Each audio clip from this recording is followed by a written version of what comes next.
Bolani eng tez buzish yo'li odatda otadan boshlanadi. Ajoyib bola tarbiyalamoqchi bo'lsangiz, mana shu 4 ta narsani eslab qoling. Birinchisi, ularning onasiga bolalaringizdan ham yaxshiroq munosabatda bo'ling.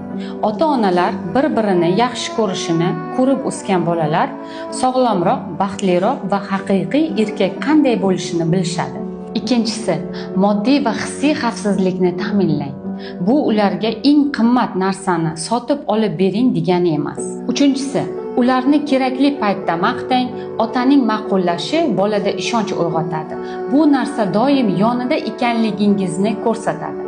To'rtinchisi, bolangiz bilan ko'proq vaqt o'tkazing. Ularning bolaligini qaytarib bo'lmaydi. Agar yonida bo'lmasangiz, yuragidagi bo'shliq hech qachon to'lmaydi. Hurmatli otalar, mana shu 4 ta narsa farzandingizni hayotini o'zgartirishi mumkin. Video foydali